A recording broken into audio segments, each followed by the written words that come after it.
a vida passa. E o corpo e a alma escoam-se como uma torrente. Os anos inscrevem-se no cerne da árvore que envelhece. O mundo inteiro das formas desgasta-se e renova-se. Só tu não passas, música imortal. Bueno, gente, um prazer estar aqui com vocês. O meu nome é Demétrio Xavier. Eu estou aqui para a gente começar juntos a caminhada do nosso Comarca Sul. Cultura, mate e justiça. Nosso programa que começa aqui na Rádio Temes, também pelo YouTube, compartilhando sempre algo de literatura, de música, de assuntos da cultura do nosso continente, assuntos que nos afetam, que nos inquietam, e com o prazer de contar sempre com a generosidade de alguém que queira nos visitar, que chegue aqui na Beira do Fogo, trazendo o seu aporte. Sempre pessoas ligadas a todas essas temáticas, ligadas à cultura em suas várias formas, e que vem aqui compartilhar conosco e, enfim, construir conosco esse caminho que recém se inicia, recém dá o seu primeiro passo de forma empolgada, comprometida. Assim, a gente quer que vocês se sintam também. A gente pediu licença com um poema que se chama Música Imortal. Pediu licença? É verdade, mas eu quero usar um outro termo. Vamos ambientar um pouquinho aqui no judiciário, já que a gente está nesta casa que é de todos, enfim. Pedir licença eu vou chamar de inicial. Sabe aquela primeira petição de uma ação, a inicial? Aquela que começa o processo. A gente está começando o processo, vamos ver quem é que assinou a nossa inicial. Quem foi o nosso procurador? Pois foi um francês que se chamou Romain Rolland. Romain Rolland não era um poeta. Ele era, sobretudo, um prosador. Um cara do final do século XIX, virada para o século XX, e que escreveu muita prosa. Bom, para mais dados, como dizem os vizinhos argentinos e uruguaios, ele ganhou o Nobel de Literatura em 1915. Ou seja, o cara não era de laçar com sovel curto, como se diz, mas não era poeta. Então como é que ele escreve algo tão lindo, uma poesia tão linda? Vou dar o meu palpite, vamos ver se vocês concordam comigo. É porque ele era músico. E eu não sei, por mais que todos nós usufruamos da música, eu não sei se alguém não músico poderia fazer uma declaração de amor tão bonita como essa que nós ouvimos. Esse Música Imortal é uma declaração de amor. Em certo momento, ela parece uma fala para uma pessoa amada e não para algo, enfim, algo intocável como pode ser a música, como pode ser a arte. Romain Rolland, então, assina a nossa inicial. Nós vamos sempre falar de música com toda essa ênfase? Não, a música sempre vai estar presente. Eu sou músico, todos nós gostamos de música. Mas hoje o Música Imortal abre o nosso programa por causa do cara que vem aí. A gente vai fazer um pouquinho mais de mistério. Quando eu digo que alguém faz essa gentileza de vir aqui na Beira do Fogo conosco, quem é que começa essa caminhada hoje conosco? A gente já vai ver. É alguém que respira música, que transpira música, que suspira música, compartilha, oferece, vive a música. Chega de mistério, eu estou falando do meu amigo Marcelo Delacroix. Muito obrigado, Marcelo. Não, eu que agradeço, Demétrio. Parabéns por mais essa produção aqui, né? O Cantos do Sul da Terra já fez história. E agora esse programa também está começando uma história nova, né? E é um prazer estar aqui nessa estreia. Prazer nosso, né? É um outro fogo e é o mesmo fogo, né? A gente sempre faz essa metáfora é muito importante, né? Quando a gente acende um novo fogo, é a partir da brasa de ontem, é a partir do que se construiu durante toda a vida, todo o tempo, enfim. E a cultura popular é assim, ela é sempre nova e sempre é a mesma também, sempre é um corpo só. Nesse sentido, puxa, quem aí não conhece, acho que muito pouca gente, mas fica convidado a conhecer o trabalho de alguém como o Marcelo, que é um cara que ocupa todos os espaços possíveis de comunicação ligada à cultura, mas também os espaços de espetáculos, o espaço da gravação, do registro do disco. Há quantos anos, Marcelo? Eu vou chutar, até porque a gente é mais ou menos da mesma safra. Sim. 40 anos é frouxo que tu tá na estrada, né? Já faz alguns anos, uns 3, 4 anos que eu tô comemorando esses 40 anos de música aí. Estão vindo os 40. Porque essa data também é um pouquinho imprecisa, né? Eu costumo contar a partir do momento em que eu me dei conta que não tinha mais volta, que tinha sido picado pelo mosquito da música e que era esse o caminho, né? Chegou um momento da minha vida ali que o meu pai chegou para mim e perguntou: tô vendo teu interesse pela música, tu tá pensando em ser músico? E ali eu me dei conta que eu não estava pensando, a música simplesmente estava ali e estava tomando conta mesmo. Então ele que me fez pensar sobre isso, e eu disse para ele: olha, na verdade eu nunca tinha pensado sobre isso, mas agora tu me perguntando, eu não consigo pensar em outra coisa. E é interessante porque muitas vezes esse insight, essa percepção de um pai, de uma mãe, de uma família era preocupada, né? Porque ainda existia, nós somos dos anos 60, ainda a gente pegou uma época em que não era um negócio muito legal o cara fazer caminho com a arte, né? Sim. A música talvez seja a arte mais democraticamente compartilhada e distribuída, mas com a arte em geral. Só olha, tô saindo, vou fazer teatro. Ai, para aí, meu filho, sim, volta aqui, sim. né? Rolou isso na tua casa? Não, tinha esse clima? É uma preocupação legítima, né, dos pais em relação principalmente a sustento, né? Vai viver do quê, né? Então, quando meu pai me fez essa pergunta e eu dei essa resposta, ele disse: mas tu sabe que não é fácil, né? Eu tenho vários amigos na música e eu disse: mas eu não consigo pensar noutra alternativa. Ele disse: então tá, se é esse teu caminho, beleza. E sempre apoiou dessa forma. Eu, algumas vezes, sendo professor de música também, trabalhando com crianças em alguns períodos, alguns pais vinham me perguntar: meu filho tem 6 anos, tem 7 anos, o que eu posso fazer? Eu disse: em primeiro lugar, não atrapalha, né? Deixa a criança um pouco em paz. Então, eu acho que o meu pai e minha mãe me ajudaram muito não atrapalhando, me deixando construir ali o meu caminho, a minha vontade. E eu sabendo que eu tinha o apoio deles, né? Fundamental. Eu né? acho que esse foi o melhor que eles podiam fazer por mim, assim. A gente é amigo há muito tempo e tu sabe que eu brinco muito, eu já fiz isso no ar também, com a expressão largar tudo e o que vem depois dela. Então, sei lá, o sujeito largou tudo para ser músico, largou tudo para ser ator, como eu falei, artista plástico. Por que ninguém diz largou tudo para ser médico? Largou tudo para ser gerente daquele banco, né? Ainda está colocado, não tanto como em outras épocas, mas ainda está colocada essa hierarquização das coisas. Mas, ao mesmo tempo, como as pessoas gostam que alguém querido, que um filho, que um amigo, seja notável, reconhecido, popular, né? Que uma plateia enorme aplauda esse cara, o seu trabalho, o seu pensar, o seu dizer. Também tem isso, tem essa sedução de ser uma Sim. pessoa pública e querida, né? Sim, eu como professor, como eu disse, né, eu dirijo alguns grupos de canto e a minha alegria maior é ver que as pessoas estão ali exercitando a sua musicalidade, se sensibilizando para a música. E independente de querer ser músico, ou querer os aplausos ou as luzes, é um processo ali um pouco de autoconhecimento, né? De colocar a voz para fora é uma coisa... As pessoas têm muita vergonha da sua voz, do seu timbre. Então tem todo um trabalho assim de aceitação da sua voz como identidade também, primeira, né?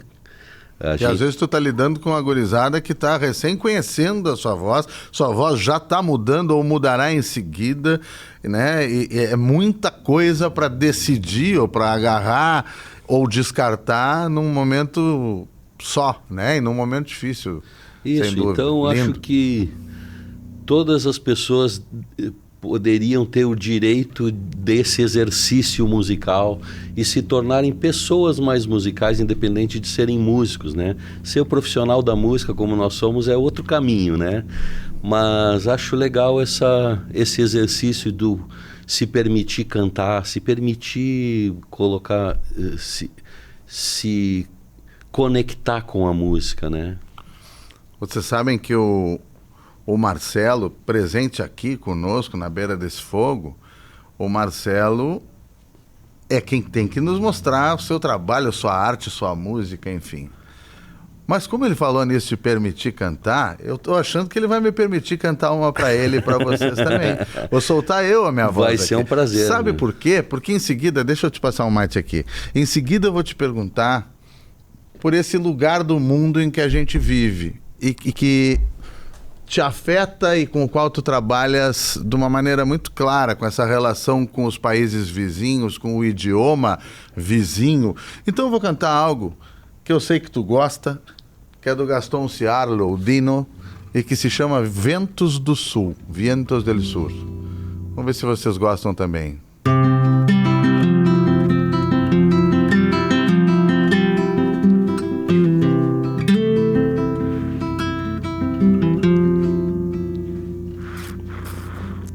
Vientos del sur que me traen el frío, vientos del sur no me dejen dormir, porque el sueño parece la muerte. Chayanne lo dijo hace algún tiempo ya. Vientos del sur, recuerdo aquellos días en que mi vida no iba tan mal. Noches de vino sin melancolía, vientos del sur, ya se acerca el final. No dejes que los recuerdos me ahoguen, no quiero ser víctima ni llorar. Vientos del sur sobre Montevideo, vientos del sur no me hagan pensar. Vientos del sur sobre Montevideo, vientos del sur no me hagan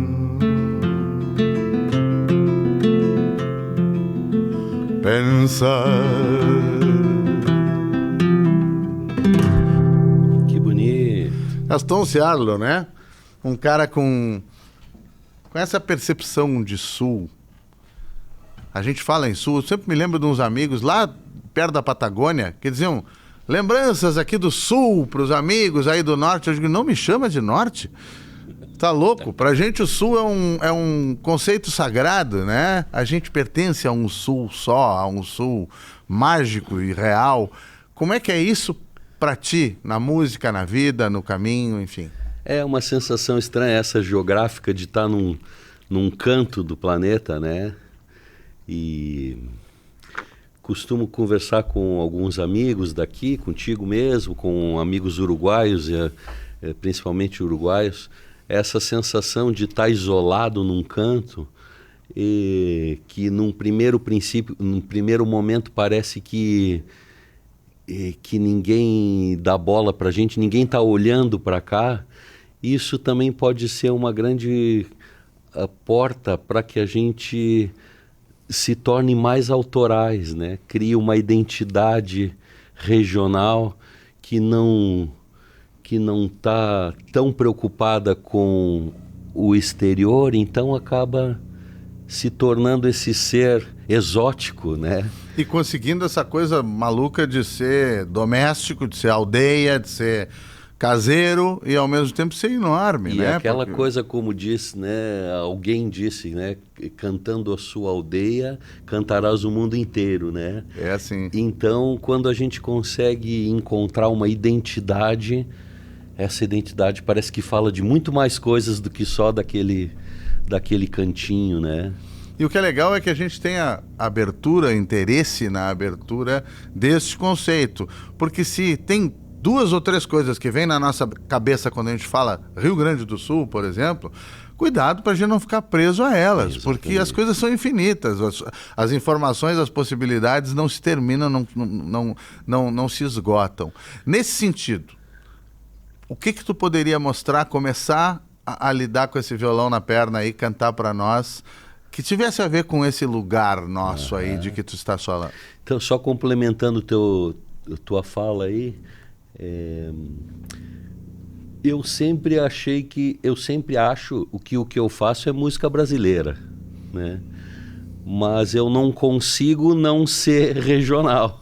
Sim. Então, quer dizer, mesmo eu fazendo uma música que eu tô achando que eu tô sendo super brasileiro, quem escuta diz, tá, mas tem um acento aí um pouquinho diferente, né? E eu me orgulho desse acento, é onde... Então, enquanto tu estava falando do fogo aí, eu pensei na música Depois do Raio, que é uma parceria minha com o Arnaldo Antunes, mas pensei em Milonga Moura, que também tem essa coisa, né, que flerta aqui. Mas vamos começar com Depois do Raio, de repente. Vamos lá, né? Vamos acender esse fogo aí. Fala do aí. Fogo, né? É um poema do Arnaldo Antunes que diz assim... Yeah, yeah,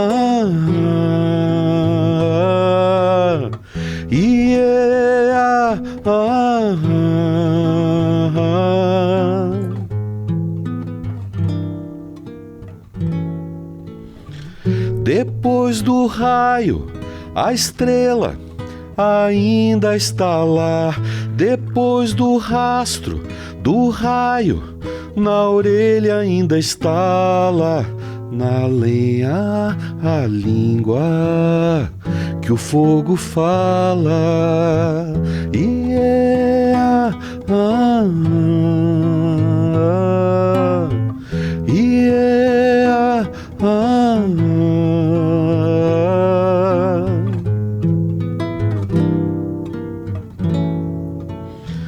Depois do raio, a estrela ainda está lá.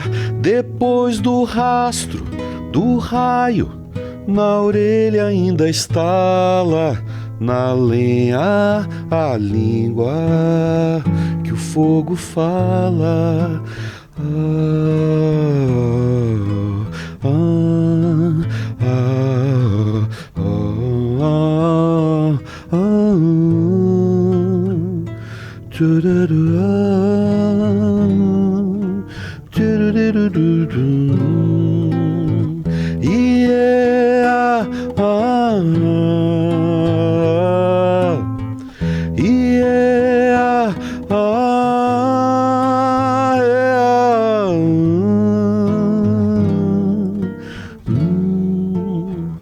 Depois do raio, a estrela ainda está lá.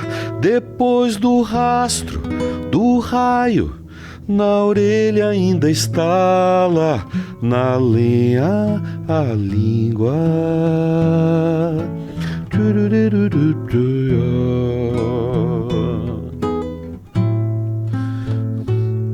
Na lenha a língua que o fogo fala.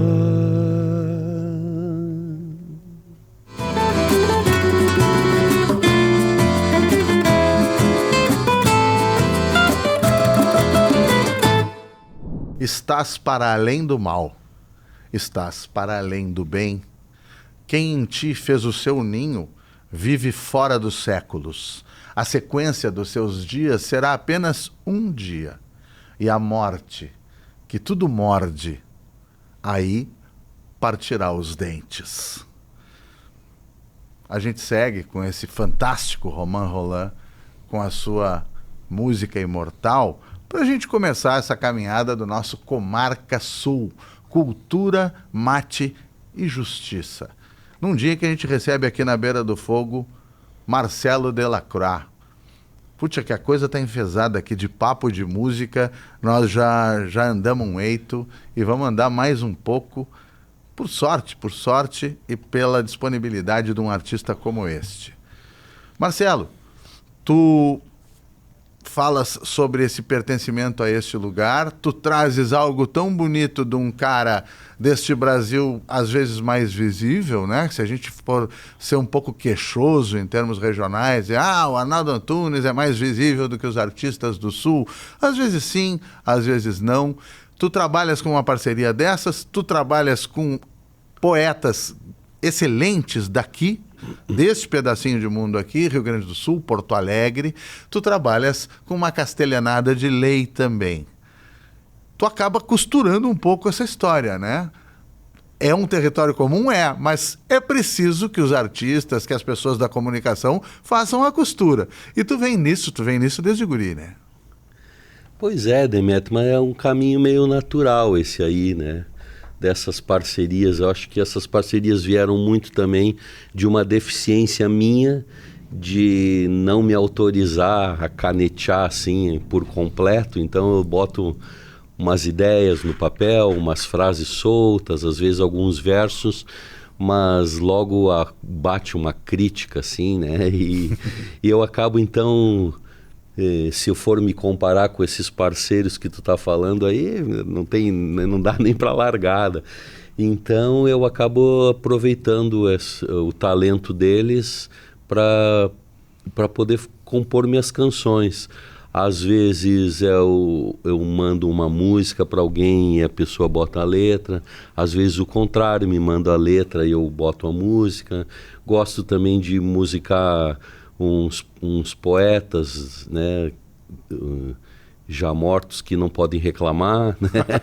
Que horror. O Manuel Bandeira, Tá o certo. Fernando Pessoa, né? O velho Jupan que dizia: a flecha já está no ar para encher-se de sol. Azar o deles. Soltaram o flechaço, agora é nós. Então, buscando, claro, com todo o carinho e o respeito que me fizeram me interessar por esse poema, né? Então já musiquei algumas coisas assim. E essas parcerias então acabam enriquecendo, né? São amigos que a gente vai encontrando no caminho também, como foi o caso do uruguaio Dani Lopes, né? De um show que eu construí junto com o Vitor Ramil, o Daniel Drexler e a Ana Prada, chamado Poa Montevidéu Sem Fronteiras, onde a gente buscava essa comunicação aí. Encontrei o Dani Lopes como pianista da banda, fizemos o disco Canções Cruzadas, né? Beleza de trabalho, né? Então, são as pessoas que a gente vai encontrando no caminho para trocar. Sabe o que eu tô pensando? Tem um monte de gente ouvindo também no YouTube, a gente está não só na Rádio Temes, também nos vendo, e que está começando a fazer som, ou está querendo começar a fazer som. Ele diz, esse cara é um melodista, esse cara é um cantor, né? Tira o chapéu. Quando eu crescer, quero ser Marcelo Delacroix. A tua... Eu vou chamar assim, nem sempre será assim, mas a tua inibição, que tu falaste para escrever, pode não ser inibição, pode ser um critério, pode ser... Eu não gosto tanto da minha letra, eu prefiro a letra daquele cara ali. Com certeza. Tranquilo.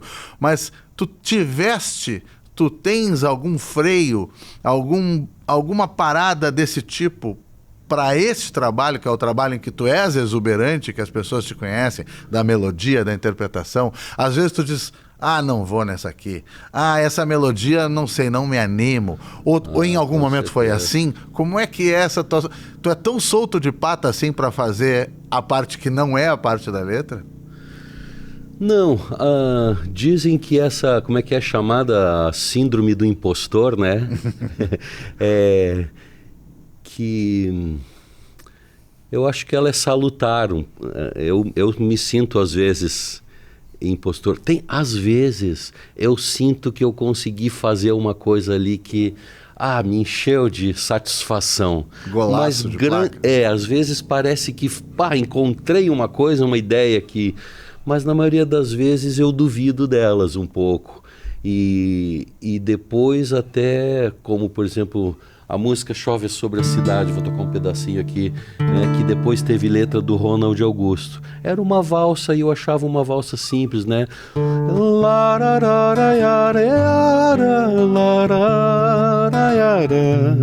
E o Ronald... Novo azul sobre a cidade, não tarda a chegar. O verde do verão a toda luz. Se a cidade já é outra, assim o cantor, um velho arranha-céu brilhou. Ou seja, né? Fechou, né? Um parceiro como esse que consegue encontrar palavras que se encaixam tão bem na melodia. E tu tem poetas que não estão ligados na métrica, que são poetas que escrevem com metro livre. É claro que tu tens aos montes, mas poeta sem ouvido não existe, né? Nem o João Cabral, que dizia que não podia ouvir música, que a música fazia mal para ele. Olha o ouvido do cara. É só tu ler, ver as coisas musicadas pelo Chico. E o Ronald aí entrou redondo, né? Vocês parecem terem... Aquela velha história, isso é chavão, a gente não gosta de chavão, mas tem uns que não dá para escapar. Parece que foi um cara só que fez o trabalho, né? É, realmente. Inclusive, eu recebo, às vezes, muitos elogios pelas letras e eu preciso dizer, não, mas essa letra não é minha. É do Ronald, é do Leandro Maia, né? Tu precisa, mas tem uns que não fazem isso, né? Quer dizer assim, muito obrigado, foi não, um momento muito legal. Eu preciso. Por exemplo, eu recebo muitos elogios pela música Cantiga de Eira, né? No meu disco Depois do Raio, e algumas pessoas pensam que é música minha sobre letra do Barbosa Lessa, outros pensam que a música é só minha. Não, é letra e música do Barbosa Lessa. Então, e eu faço questão sempre de jogar flores sobre os compositores que nos brindaram com essas músicas, né? E tão diferentes, né? Realmente, tu busca um Lessa, que é um Lessa dos anos 50. Isso, né? aí. Essa composição é muito antiga. E é um Lessa antes de ir para São Paulo ser publicitário. Isso. Um Lessa guri, quase guri. Isso. Antes do movimento tradicionalista se colocar aqui. Tanto que a música tá mais para um baião, né? A música original assim dava mais para um baião do que para uma música mais gaúcha, né? Guardem, fiquem com a pulga atrás da orelha aí, fiquem mastigando o freio, como a gente diz campeiramente, com essa Cantiga de Eira. Daqui a pouco ele faz a Cantiga de Eira. Sabe por que eu digo daqui a pouco, Marcelo? Porque eu acho que tu poderia falar sobre os discos. Tu tá com os teus discos aí, a gurizada enquadrou aqui, já mostrou, mas o que tu quiseres dizer na ordem que tu quiseres, os que mais te dizem, o cronológico. Vamos falar cronológico mesmo, né? Durante a faculdade de música no Instituto de Artes, junto com alguns colegas da faculdade, a Simone Haslan, o Geraldo Fischer, a Kitty Santos, o Jorge Matti e o Giovanni Berti na percussão, que toca comigo até hoje, nós gravamos um disco, tínhamos um grupo chamado Quebra-Cabeça, e um grupo de música instrumental, onde a gente estava ali colocando para fora nossas influências que vinham da música brasileira, da música instrumental, um pouco daquele ambiente erudito ali, né? Música de concerto da faculdade. São composições próprias, eu gosto muito desse disco. A cara da gurizada, o Giovanni é um índiozinho gringo. Isso aí. Né? Um índiozinho gringo bem novinho aqui. E desde essa época, isso aí foi em 93, desde essa época o Giovanni segue tocando comigo. Aí depois do Quebra-Cabeça, então eu fiz o meu primeiro disco, em 99 para 2000. Trocamos aqui. Que eu coloquei o nome de Marcelo Delacroix mesmo, porque era uma apresentação, né? E esse disco ganhou o prêmio Açorianos de melhor disco MPB em 2000. Um belo de um trabalho, né? E aí então eu tinha as músicas que eu já vinha acumulando durante alguns anos, mas sentia muita necessidade de me conectar com o Brasil aí, sabe? De conseguir me ambientar como música feita aqui, mas que com as antenas ligadas no mundo. Eu até tentei nesse disco gravar uma música dos Beatles, mas eu não ganhei a liberação na época da música. A tua definição sobre o... Te interrompi com o nome da música, qual era? Mother Nature Song. Né? Que tinha tudo a ver, poderia ter sido composta ali em Maquiné. Sem dúvida, você sairia muito bonita naquele pedaço de Mata Atlântica, de gente que tem ali. Cara, tu falavas de ser um brasileiro com assinatura regional. E é interessante a tua preocupação nesse disco que leva o teu nome, não é o primeiro, mas é o primeiro solo e com o teu nome, primeiro, né? Porque, puxa, às vezes o regional parece uma limitação, né? Olha, tu tem que fazer desse jeitinho que é o nosso. Para Sim. nada, como diz o castelhano, Sim. fazer como um artista faz o que lhe brota, né? O Sim. que lhe sai. Né? Eu gravei um Dorival Caymmi e acho que ela soa bem gauchesca, assim, de alguma forma. Gravei um Milton Nascimento, Nelson Ângelo, que também tem uma pegada, eu acho que meio, sei lá, pelo violão, né? Um dia joguem minhas cinzas na corrente desse rio e plantem meu adubo na semente de meu filho. Quer dizer, é gauchesco, né? E tem um compasso de música hispano-americana também, né? O Pamassamba, o chamamé, uma pegada... Latino-América, né? Que é muito E a outra música do Elomar, que também tem esse acento regional, né? Futucatuia, pega o catador, vamos plantar feijão no pó. Bom, e aí é mestre, porque o cara é super regional, tem cheiro de sertão e é medieval, é barroco. Esse cara realmente dá essa ideia de que não tem que limitar pelo regional. Tu vê que nos liga por uma linguagem regional, não necessariamente um regional fechado, né? Sim. O regionalismo deles comunicou com o meu regionalismo e aí eu me identifiquei, né? E aí no meio um pouco de ancestralidade da música ocidental e da música mourisca também, isso porque aí. O barroco sem isso não existe. Um menestrel, né? Sem dúvida. Vamos seguir os discos, vamos seguir que tá bom esse negócio. Isso, então aí o primeiro disco foi o Marcelo Delacroix, depois dele eu fiz o Depois do Raio, que é a música que eu toquei aqui em parceria com o Arnaldo Antunes, e onde gravei o Cantiga de Eira. Se no primeiro disco eu tinha 3 músicas de outros compositores, aqui no Depois do Raio, a única música que não é minha é a do Barbosa Lessa, que acabou sendo o carro-chefe, assim, é a música que as pessoas... eu costumo brincar que é a minha Conceição do Calbi, né? Nos shows sempre eu toco Cantiga de Eira porque as pessoas Ou aquilo gostam. Que nos anos 80, quando tu começou a tocar na noite, muitos de nós começamos, né? Toca Ronda, né? Isso. Era o Ronda. Vento Negro, Tinha Ronda. Que ter, né? Tinha que ter.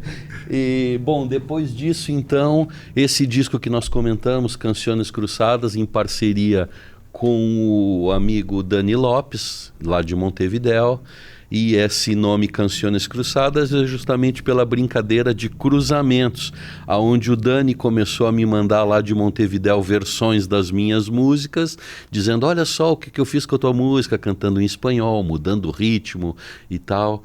E aí eu, para não ficar para trás, comecei a mandar as músicas dele também conforme a minha... E como deu certo, minha linguagem. Né? E cruzando também as parcerias de músicos de Montevidéu e músicos daqui. Tem a participação do Renato Borghetti, do Ernesto Fagundes, do Veco Marques, do Pedrinho Figueiredo. E lá de Montevidéu, grandes instrumentistas também, dos maiores lá. E quando tu fala na interpretação, voltando, não estou seguindo necessariamente a ordem dos discos, mas do Arrumação, né? Tu tens ali um molho de música antiga sensacional, né? Isso, como tu falou, o Elomar, ele tem essa... Para quem não sabe, o Elomar é um compositor do interior da Bahia. Ele é de Vitória da Conquista e um cara que cria cabras, né? E toca... Ele é uma mistura de um menestrel medieval com um violeiro nordestino, né?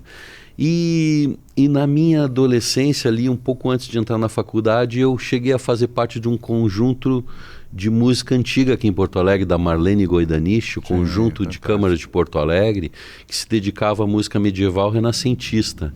Então ali eu tive contato com essa linguagem, com os instrumentos antigos. Adriana nas flautas, eu me lembro bem dessa época. A Elda Pires e o Fernando Matos fez parte do grupo também mais tarde. E aí quando eu ouvi o Elomar, me remeteu a essa coisa da música renascentista, né? E E eu tinha amigos lá em Buenos Aires, tenho amigos queridos lá de Buenos Aires, 2 irmãos especialistas em música antiga, Manuel de Olasso e Miguel de Olasso, que tocam cravo. O Manuel toca cravo, o Miguel toca guitarra barroca, ancestral do violão, né? É lindo aquele arranjo. E daí eu fui até Buenos Aires, me lembro que era um dia 1º de janeiro, eu passei o ano novo com a família e embarquei para Buenos Aires, fomos para um estúdio.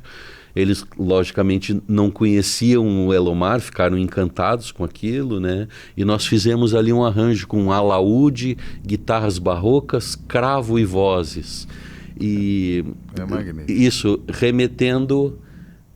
acentuando essa característica de música antiga na obra do Elomar, né? Quando a gente deixa todo mundo curioso para escutar arranjos, tu tá falando em arranjos, porque a gente está com o privilégio de estar com o Marcelo aqui cantando para nós, mas ele está falando em coisas que são montadas em grupos sofisticados, em arranjos, enfim, trabalhados.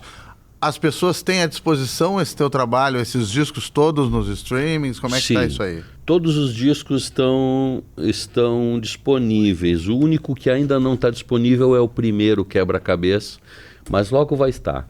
Os outros todos estão disponíveis nas plataformas para escutar, para baixar. Então, voltando para o último, Depois do Raio, que foi...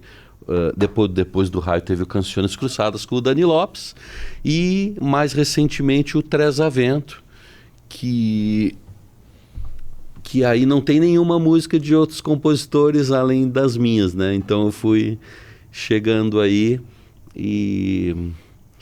Mas tem alusões de literatura muito bacanas, parceiros, né? Muito queridos, né? O Leandro Maia, o Rubem Pence, o Ronald Augusto, que está em todos os meus discos como parceiro. E esse disco foi nominado no Grammy Latino no ano que foi lançado. Eu tive a infelicidade de, quando o disco ficou pronto e estava marcado o show de lançamento, deu a pandemia, e aí parou tudo, foram cancelados os shows de lançamento. Eu fiz um show de lançamento online, que foi muito legal, foi uma experiência boa, mas ele ficou um pouco carente assim de sair para a rua, claro, como show, né? E eu já estou preparando um disco novo, já tenho as músicas, só preciso pensar, na verdade, em que formato, porque fazer CD não faz mais sentido, né? Pois essa ficou um pouco... Embora seja sempre, assim como era o vinil, seja muito legal pegar na mão um trabalho, exato, abrir um encarte. A mesma coisa que as pessoas dizem sobre livro em papel, que tem cheiro, que tem tato, que tem mesma textura. Coisa. Eu acho isso do disco, e também do um álbum, conjunto de músicas, né? Um álbum, não... Porque voltou a coisa do lançar singles, as músicas avulsas, assim... Fica uma coisa desconectada, né? Um álbum com princípio, meio e fim, como um espetáculo, né? É uma peça, isso, né? Com coerência entre as músicas. Tu estava falando dos arranjos. Os arranjos ajudam a dar essa coerência. O que é o arranjo? O arranjo é a roupagem que a gente coloca aqui. Aqui nós estamos fazendo só voz e violão, né? Mas eu poderia pensar num arranjo com um violino, com um piano, a flauta entra nessa parte. Isso tudo a gente chama de arranjo, né? E é uma coisa que eu gosto muito, é de lidar com os arranjos das músicas. Marcelo, o que tu cantarias, talvez do Tresavento, talvez... Enfim, a gente ainda tem um tempinho e vamos inventar legal, mais coisa. Mas alguma coisa que te ocorra agora que tu queira cantar para o pessoal? Nós estamos aqui na cidade de Porto Alegre num dia bem chuvoso, né? Feioso. Então, mas eu já cantei um pedacinho do Chove Sobre a Cidade. Poderia fazer ela inteira, ou poderia fazer o Milonga Moura, uma parceria que eu gosto muito, que muito me honra ser parceiro do Jerônimo Jardim. Puxa. Então se chama Milonga Moura. Eu falei para ele, eu disse, eu tenho uma música, eu tô chamando ela de Milonga Moura porque eu acho que ela tem uns trejeitos assim, meio mouriscos aqui, e ele acabou usando isso como tema da música. Então...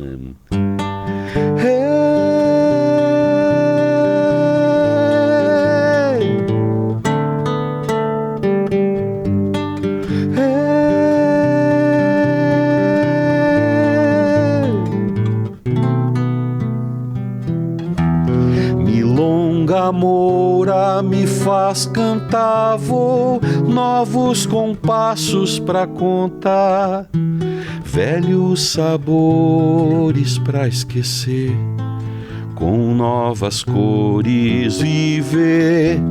Milonga moura não faz pena, vou um triste andeiro a bom sonhar, sem paradeiro e ainda sem crer que há luas claras pra ver.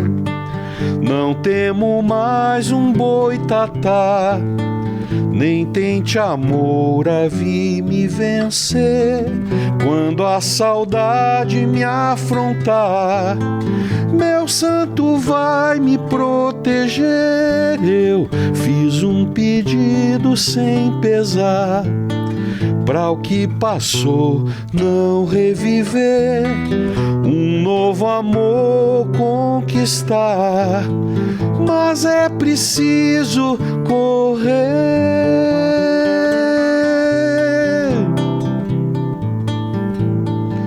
Não olhar pra trás.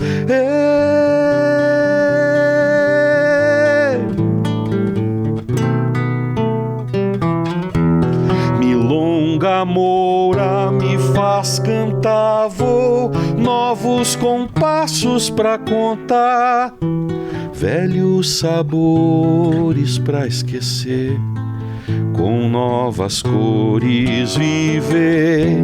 Milonga moura não faz pena, vou um triste andeiro a bom sonhar, sem paradeiro e ainda sem crer que há luas claras pra ver. Não temo mais um boitatá, nem tente amor a vir me vencer.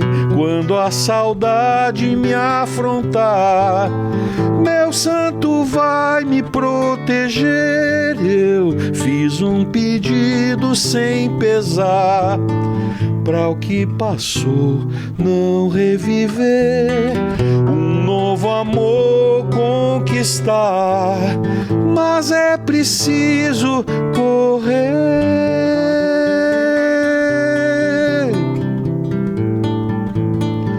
Não olhar pra trás.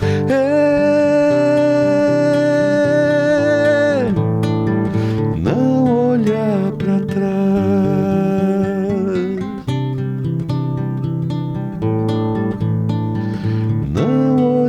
Pra trás.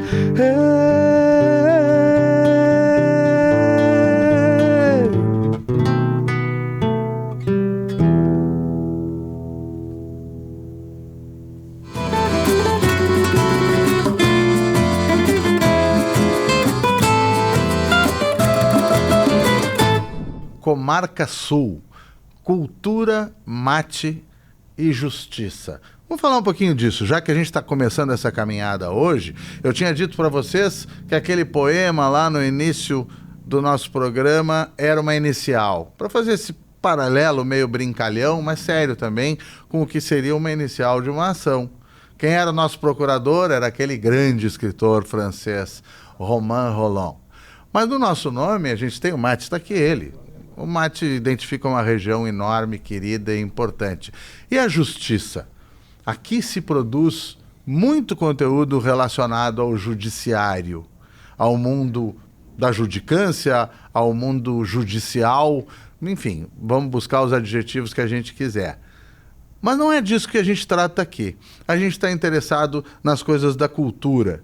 E essa justiça entra aqui, neste programa específico, como algo mais amplo, mais humano, mais filosófico, que a gente começa a partir de hoje a provocar as pessoas, provocar no melhor sentido, mais amistoso, além de mais uma pessoa como essa, as pessoas que, repito, têm a generosidade de vir aqui compartilhar seu trabalho e sua história conosco. E hoje, esse grande cantor, esse grande compositor, instrumentista, querido, conhecido de todos nós, Marcelo Delacroix. Marcelo, com toda a liberdade de sempre, com toda a liberdade da nossa amizade antiga, justiça, justo. O que te vem na cabeça?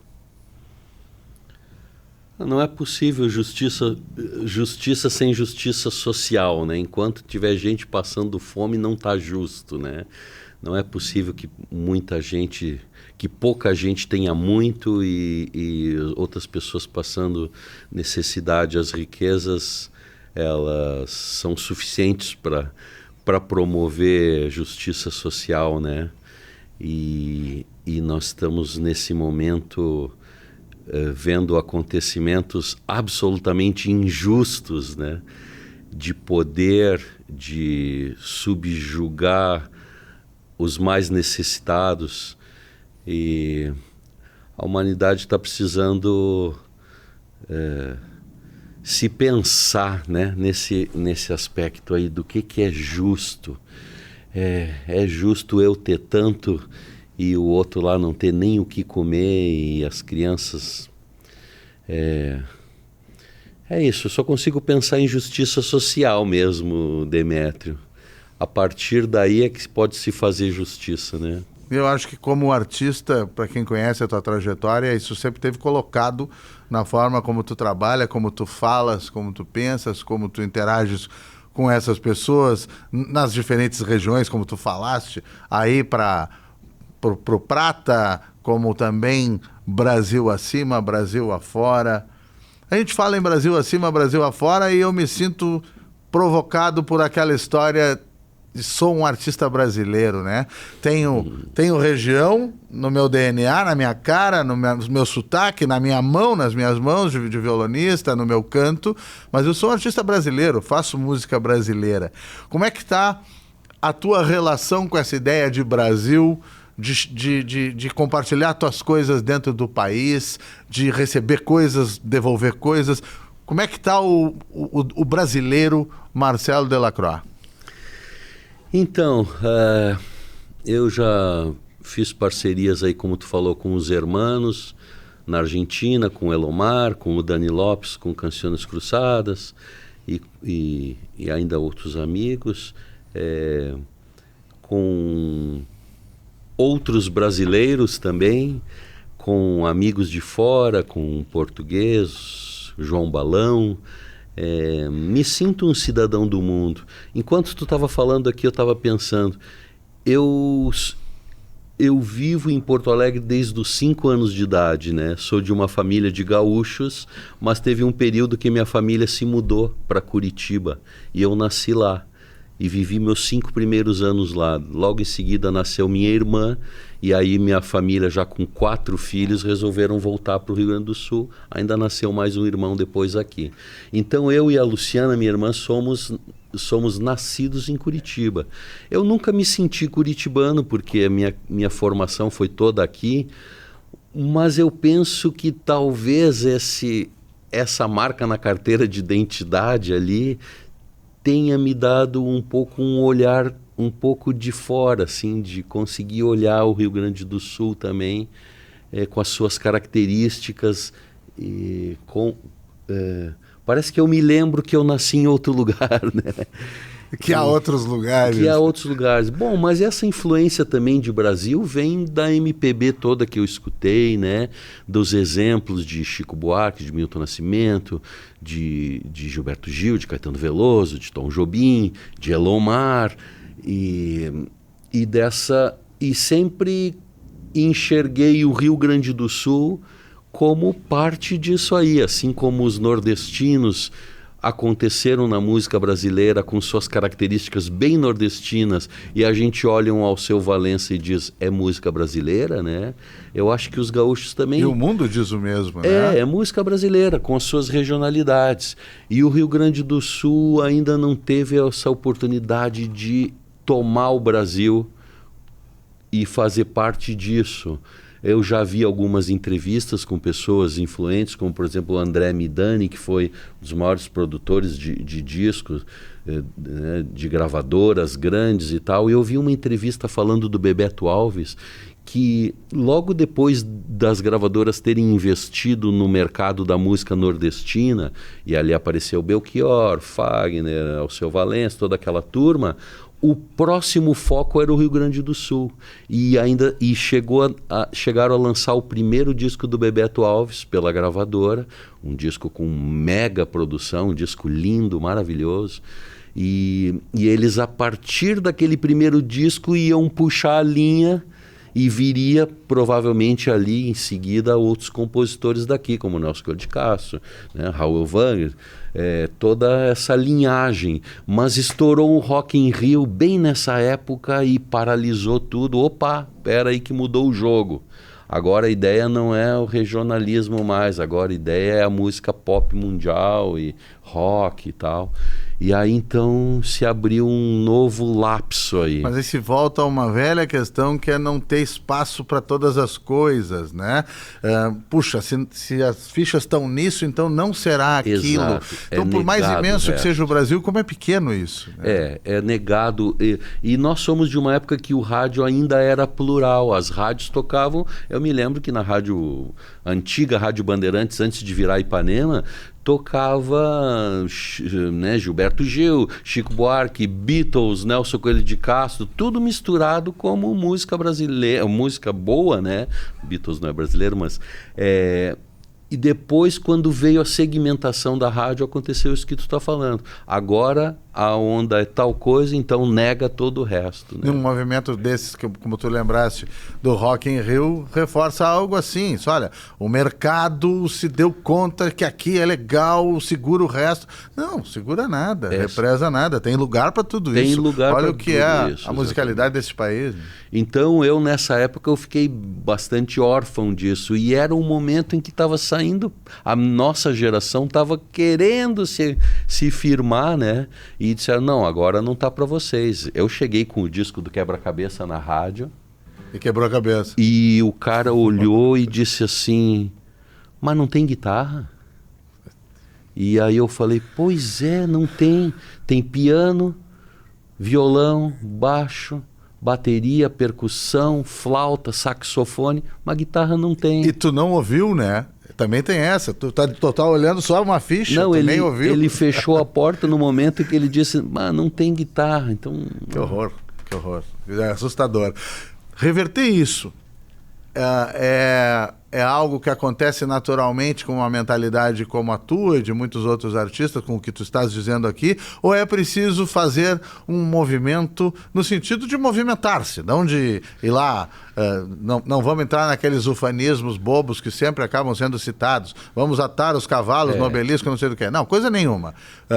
Reverter isso é uma ação que os artistas gaúchos têm que fazer? Eu acredito que um pouco sim. E acredito que esteja na hora disso, de reunir artistas com trabalhos sólidos, né, construídos com fundamento e mostrar um bloco. Assim, é necessário mostrar que tem uma cena.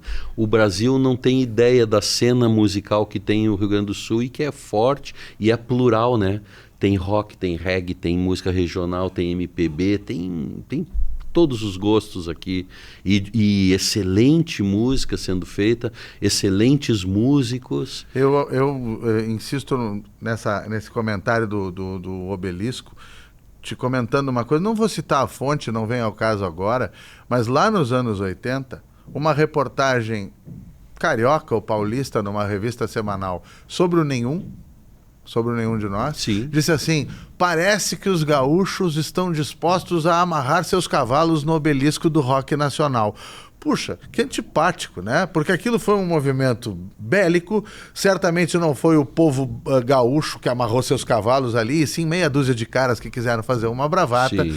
Então fica um troço meio chato. Ou seja, a gente percebe que esse movimento tem uma bronca grande para enfrentar, porque existe um mal-estar daqui para lá e um de lá para cá. E se não for um mal-estar, um estranhamento, em alguma medida, daqui para lá e de lá para cá também. Um estranhamento, sabe, Demetrio? Um estranhamento e fazer com que a nossa música chegue aos ouvidos dessas pessoas. Não eliminando esse lado exótico, que eu acho que, como a gente falou, é uma característica importante nossa, mas ao mesmo tempo também não se tornando tão hermético, conseguindo comunicar, né? Então eu acho que as letras das músicas têm a ver com isso, falar falar do nosso mundo contemporâneo, né? E não só do passado, não só de coisas, de lembranças, de tempos remotos. E, né? As músicas, como a gente falou aí, por exemplo, os nordestinos, as letras que viraram MPB falam da vida cotidiana. E muitas vezes são regionais até por isso, mas com naturalidade, né? Com fluência, sem um compromisso de... Eu já participei de algumas ações como essas, de grupos. Teve uma vez que nós fomos a São Paulo com vários grupos, se chamava SUS Possíveis. Olha, SUS, como soa estranho. Né? Puxa da plural orelha, né? de sul, né? SUS Possíveis, porque não era limitado, então era uma mostra que tinha coisas bem variadas, assim. Foi apresentado no Sesc Pompeia, em São Paulo. Depois eu tive, por iniciativa do Leandro Maia, também numa leva assim, no Centro Cultural Banco do Brasil, no Rio de Janeiro, onde ele montou uma programação que também era bastante plural. Tinha o Renato Borghetti, tinha Gisele De Sante, eu estava aí, o Leandro também, buscando mostrar um pouco do panorama do que era feito aqui no Rio Grande do Sul, né? E as pessoas têm curiosidade e têm um certo estranhamento também, né? Pois é, aí um exemplo como o teu, né? Enfim, é contigo que nós estamos falando aqui, mas é claro que aqui nessa fala minha também tem uma admiração muito antiga e um conhecimento do teu trabalho. Na amostra que tu deste aqui, no que tu disseste, tá essa abertura toda? Sim. Mas tá essa abertura, todos esses SUS possíveis, um ponto de vista de artista, de buscar o que lhe diz, o que lhe interessa, mas com muita curadoria, com muito cuidado, né? Quer dizer, tem muito gosto do Marcelo Delacroix, que vai fechar com o gosto de quem está escutando ou não, mas tem muito gosto, muito critério teu. Olha, eu vou de Elomar nesse tema aqui, eu vou fazer uma parceria com aquele Uruguai. Não é uma coisa de vou sair fazendo de tudo Sim. para abrir todas as portas loucamente. Sim, sim. Também não se trata disso. Não. Eu trabalho com solidez, com discurso, com esse tipo de clareza. E que essa amostra de que eu falo nos dá o prazer, nos dá a honra, né? As pessoas têm usado muito essa palavra, uma honra de uma maneira, às vezes, um pouco descuidada. Eu estou dizendo que é uma honra porque é uma honra, de fato, abrir esse Comarca Sul, cultura, mate e justiça com o Marcelo Delacroix. A gente vai pedir para ele, aliás, ficou picando aqui uma música para a gente fazer e tal. A gente falou que tinha uma que o pessoal gostava de escutar dele, que era que nem ronda nos bares. Pois nos bares, quando alguém cantava ronda, algum borracho começava a cantar junto. Não dá para evitar. Então talvez eu dê uma madrinhada nessa também. Mas antes, o que tu quiseres dizer para as pessoas, o que tu quiseres, enfim, falar sobre as tuas coisas, sobre a tua agenda, sobre ti, sobre o que tu bem entender. Legal. Acho que não, só para complementar, o Nelson Coelho de Castro, ele tem frases muito emblemáticas, assim, né? Ele é dramático, né? Então ele sempre fala assim: nós precisamos transpor o rio Mampituba. O rio Mampituba que é a fronteira ali com Santa Catarina, né? Logo depois de Torres. É o que nos separa do Brasil. Nós precisamos transpor o rio Mampituba. Eu estou nesse movimento aí, Demetrio, tentando levar o trabalho para outros lugares. Agora, em agosto, vou fazer um show em São Paulo e mostrar a música por lá. Toquei um tempo atrás na Bahia, foi interessante isso de tocar a nossa música para outros ouvidos e ver como é que chega nas pessoas. E o carinho é muito grande, sabe? Eu fico muito feliz de ver que a música soa agradável e soa compreensível para as pessoas, né? Toca elas. De certa forma, pela parecência, se existe essa palavra, ou pela diferença, né? As duas coisas são atraentes e eu estou interessado em fazer esses movimentos aí. Agora, final do mês, estamos indo a Brasília, tem um prêmio Profissionais da Música lá, e eu estou concorrendo lá junto com o grupo de canto Sol de Si, que é um dos meus grupos, como grupo vocal, entre 5 grupos bons do Brasil, Mauaca, o Ordinário, são grupos muito importantes do Brasil, e nós colocamos Porto Alegre ali junto, né, com o Sol de Si.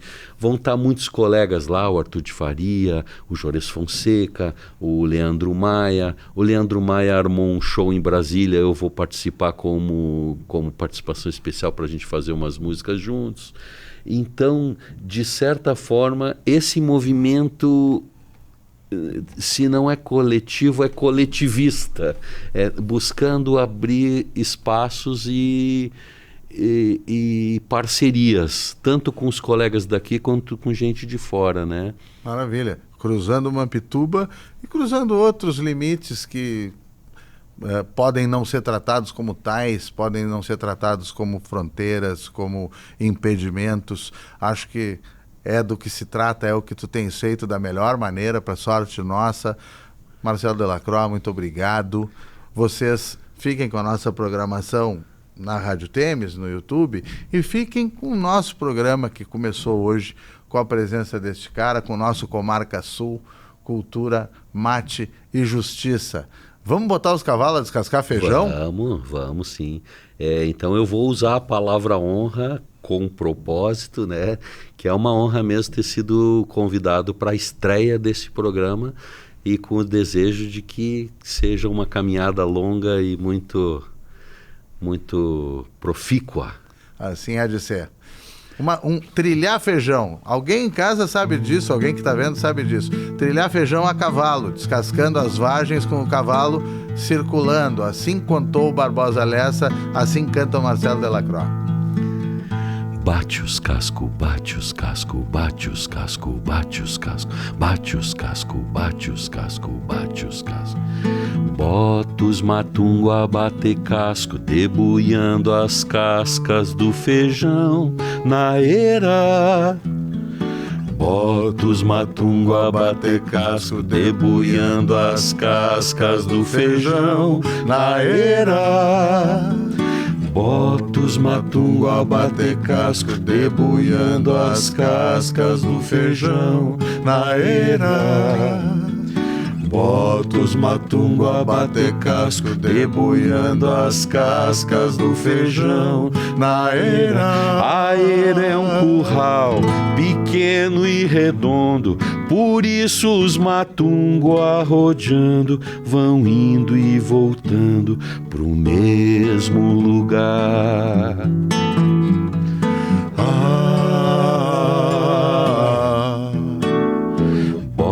Os matungo a bater casco, debulhando as cascas do feijão na eira.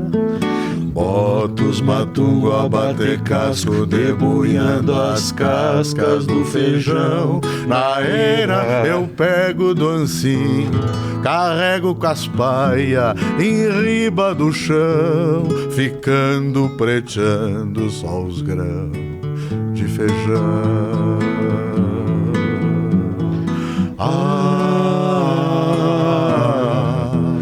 Os cavalos encerrados no meio da eira são tudo amontado e obrigado a trotear sem parar, sem parar, sem parar, sem parar, até cansar, sem parar, sem parar, sem parar. E por mais que eles marchem no trote, troteando, vão sempre voltando e cruzando no mesmo lugar, sem parar, sem parar, sem parar, até cansar, sem parar, sem parar, sem parar, até cansar, sem parar, sem parar, sem parar, até cansar.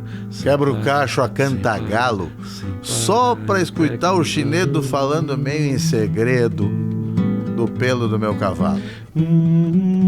Eu nunca fui bom aluno, mas fiz meus primeiros poemas escrevendo com as chilenas nas paletas de um lobuno.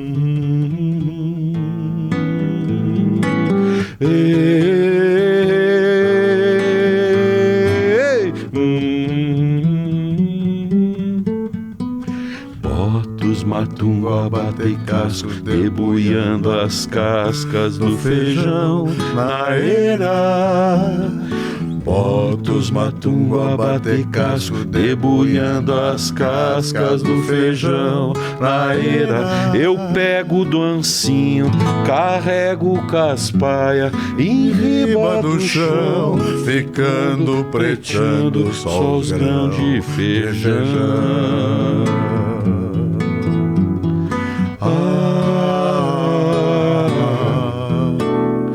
Botos, matumba, bate casco, debulhando as cascas do feijão na eira.